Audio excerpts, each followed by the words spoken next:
morning, this is John Lynch of Lynch Solicitors with another one of our COVID-19 videos. This morning I'd like to talk to you about roads or other public areas and liability for accidents. It involves two basic or general areas of law. Number one, negligence, and number two, public nuisance. The interesting element to this particular area of liability is an age-old principle called misfeasance and nonfeasance. Now, misfeasance and nonfeasance, basically, if you go back to your days in school, if you learn Latin, it's to do with the verb facio, which is to do. So misfeasance is to do something and do it badly, and nonfeasance is not to do something at all. And basically, when you're taking an action for, let's say, a trip and fall on a public road, public footpath, or an accident on a public road, in those circumstances, the highway authority or the road authority will usually make the argument that it is not a case of misfeasance, but it's a case of nonfeasance. What exactly does that mean? Well, it has a couple of different elements to it.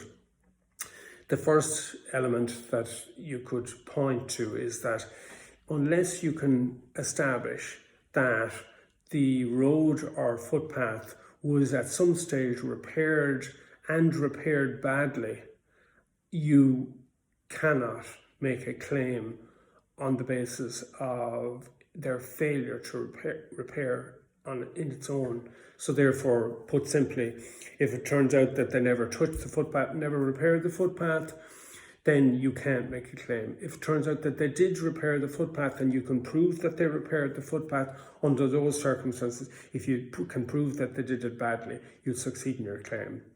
The other element to it is that if you can also establish that when they originally built the footpath or the road, that they did it in a way that was very poorly designed or poor specifications, poor materials, poor workmanship. In other words, if you can establish that they didn't do a good job when they built the footpath or the road, then under those circumstances you will succeed against the roads authority. Now, again, interesting thing about that, or one of the points that you could make about that, is that it is very strictly a case of proving that when you look at the construction that was done at the time, and particularly at the time, that at that particular time it didn't comply with the standards that should have been applied at that stage. So in other words, you can't use modern day standards for a road that might have been built 30 or 40 years ago, or a footpath. And now, having said that, there are quite a number of cases that have been successful, even though the road or laneway has been there for over 60 years. So that's your misfeasance, nonfeasance in the area of when you're trying to establish your case in negligence. It is also the case that when you make a claim for, say, a fall on let's just take the example of footpath, on the fall of footpath, you can also make an argument in public nuisance. And public nuisance basically has kind of two different elements to it. First of all, if somebody puts something on a public highway, which causes an obstruction, and somebody falls over it. So if it doesn't matter whether you're the highway authority or whether you're a business person who puts, let's say, something out on the footpath, like a bit of debris or something, and somebody falls over it. Under those circumstances, that represents a public nuisance. Now, you obviously have to prove that you have a particular claim insofar as you've suffered a particular injury in order for you to succeed. That's one of the elements of it. The other thing, of course, is that it's not restricted only to a situation of putting an obstruction on the highway. It can also cover a situation where you have anything on the highway or anything that was put on the highway which causes a danger to other road users or footpath users or such. So and I'll give you an example of this. In a most recent case, for example, somebody was cycling their bicycle. They went over a cattle grid, and the argument, first of all, was the cattle grid, was owned by the local authority. So the starting point was the local authority argued that this was not a case of misfeasance. They said they didn't do anything at all. Now, there's the added complication in this case that it was actually done by somebody else. They took over the cattle grid from Shannon, which is a business entity. They took it over. But leaving that aside for a second, the judge decided that he said that they had constructed this, and under those circumstances they constructed it badly, so therefore they weren't able to rely on the old principle of non-feasance.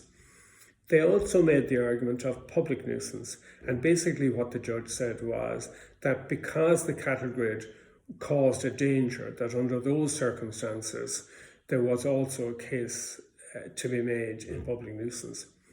Another case more recently that gives you an example of public nuisance not necessarily relating to a local authority or a roads authority was involved the Lewis, this old man on his way back or his way down to the shop literally tripped over something that was literally coming out of the wall under the Lewis Bridge and caused him injuries. And in that case, it was held to be a public nuisance, and therefore and he succeeded in his claim.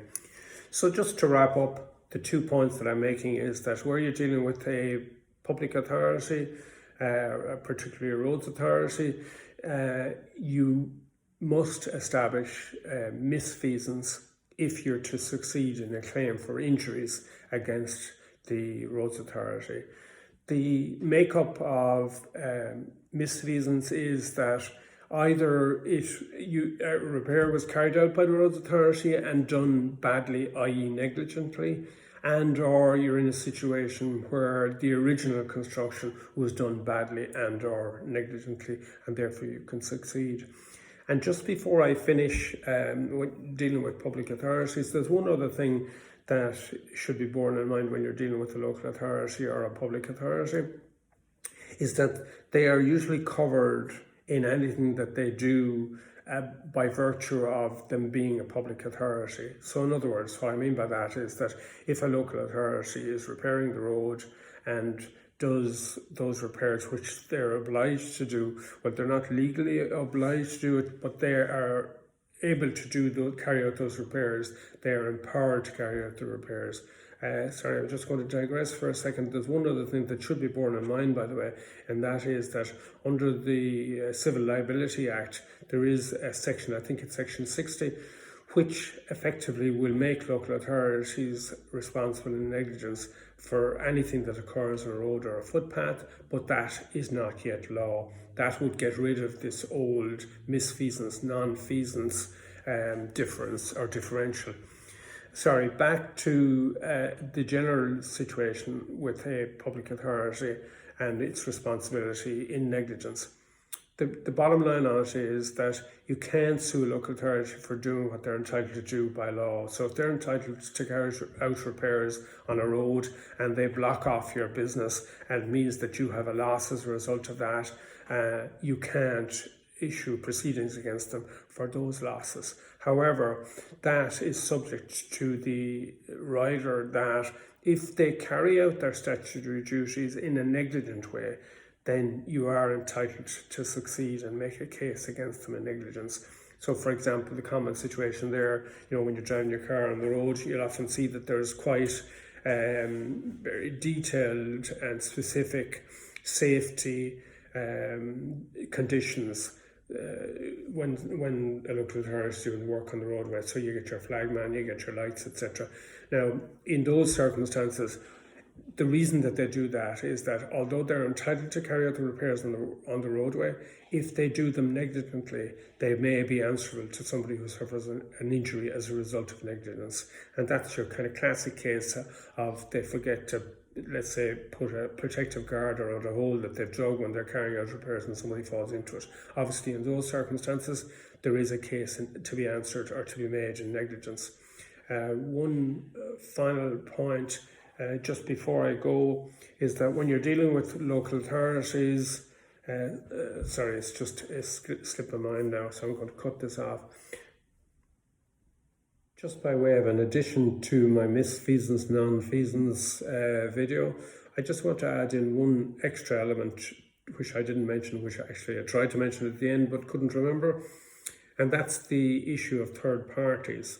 And what I mean by that is, let's say that you fall in a hole or trip over something on the footpath, and it transpires that in fact that work wasn't done by the responsible body, which is the Roads Authority, but it was done by a contractor which they brought in to do it.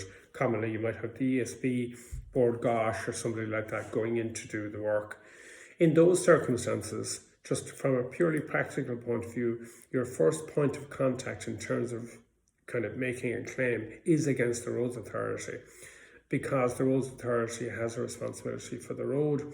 However, they will, generally speaking, pass that on to the independent contractor that carried out the work, and usually they will have an agreement with that independent contractor whereby they get an indemnity. In other words, that the other independent contractor will cover the claim and deal with the claim for you. There have been situations and there have been cases which have involved a situation where, let's say, for example, the independent contractor couldn't be found or was no longer there, that the local authority has been sued successfully, and the court has taken the view that they have a responsibility to inspect and, if you like, specify the work that has to be done, and they can't simply just wash their hands of it just because they've given it to an independent contractor. Okay, thank you. This is John Lynch of Lynch Solicitors, and thank you again for listening to me.